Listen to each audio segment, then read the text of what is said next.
I was in class 7th when Bhool Bhulaiyaa 1 released in 2007. Vidya Balan had scared the shit out of me in that movie. 2 दिन light on करके सोया था घर पे. The brilliant Priyadarshan had directed Bhool Bhulaiyaa 1 and the movie was written by the late Neeraj Vora and Madhu Muttam. Part 1 had such a strong screenplay. It was so engaging and memorable. अभी भी picture इतनी अच्छी तरह याद है मुझे. कोई films ऐसी होती है जो दिल में बस जाती है और कोई फिल्म्स ऐसी होती है जहाँ पे पॉपकॉर्न खाओ, समोसा खाओ और घर आके सब भूल जाओ. 17 years later, that is in 2024, Bollywood has made 2 more Bhool Bhulaiyas, but both are unmatchable to the first part in terms of screenplay. Hi guys, my name is Akhil and welcome to our channel Every Friday Movie. Bhool Bhulaiyaa 3, which has been directed by Anees Bazmi and written by the same writer who wrote Bhool Bhulaiyaa 2, that is Akash Kaushik, is a better film than its second part. But on its own, it is a very average and mediocre film. The backstory of Manjulika for this film is quite weak and it lacks the thrill and excitement that we saw plenty of in Bhool Bhulaiyaa 1. A lot of people say that Bhool Bhulaiyaa 1 was a psychological thriller and not a horror comedy, which Bollywood has become really fond of producing right now as it's smashing the box office. We totally disagree with this argument and believe that even Bhool Bhulaiyaa 1 belongs to the horror comedy genre. When the Amije Tumar 3.0 song comes right after the interval, I couldn't help but notice that the blue costume of Kartik and the hairstyle that he was donning was looking so weird. I can't believe they finalized that look and that costume for him. But the song sung by Shreya Ghoshal and composed by Amal Malik was great.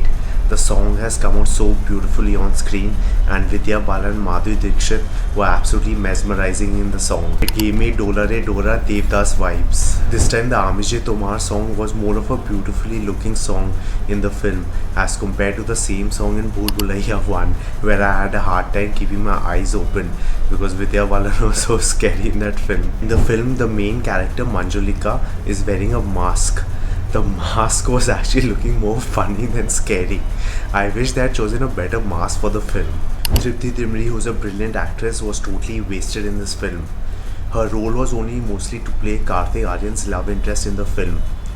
Kiara Advani's role in Bhool Bhulaiyaa 2 was a better written role than Tripti's in Bhool Bhulaiyaa 3. There are brilliant actors like Vijay Raz, Rajpal Yadav, Sanjay Mishra and Ashwani Kalsekar in the film, but they have not been utilized properly. I wish they were given more better comedy scenes to enact in the film. There are 5 songs in Bhool Bhulaiyaa 3. Only 2 of them were good, that is the title track and Amije Tomar 3.0. The rest of the 3 songs, it seemed like they were just put in for commercial purposes and to target a certain section of the audience. The Bhool Bhulaiyaa 2 title song was definitely the best song among all the 3 versions. The Bhool Bhulaiyaa 3 title song was more like a khichdi where too many cooks came together and spoiled the broth.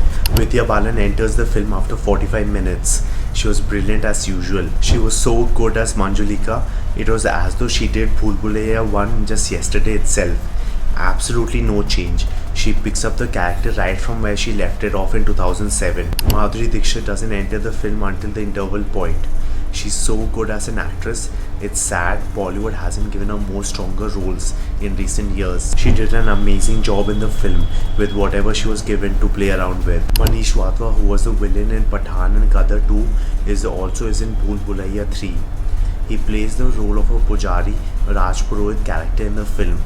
He did a great job and it was nice to see him in a different light. It was amusing to see the welcome painting in Bhool Bhulaiyaa 3. Welcome was definitely one of the best films of Anees Bazmi to date, apart from No Entry, Sandwich and Sing is King. The VFX was quite good in Bhool Bhulaiyaa 3, especially in the Manjulika rising from the dead walking scene. The comedy scenes in Bhool Bhulaiyaa 3 were very entertaining and funny. Rubaba has a partner called Dillu, played by Arun Khushwa. He was great in the film. The intro scene where Kartik tries to take out that fake ghost from that Pintu Beta character using a Gangajal gun was hilarious. Comedy instances where Kartik's phone ringtone changes from a booth ringtone to Om Jai Jagdish Hare ringtone and the password for mobile phone 1234 passcode instance were very funny. Kartik brought in a lot of fresh energy to his character this time. His comedy scenes were very well written and he performed them brilliantly as usual. The climax of the film was too good. Kartik absolutely killed it in the climax. I wish there were more chilling and thrilling elements throughout the film and not just at the end, in order for the audience to be kept at the edge of their seats throughout the movie. Kartik is definitely growing stronger with every film that he does. Bhool Bhulaiyaa 3 is a better film than Bhool Bhulaiyaa 2, but not better than Bhool Bhulaiyaa 1. I was hoping Vidya Balan and Madhuri Dixit being in the movie might make a big difference in terms of the screenplay.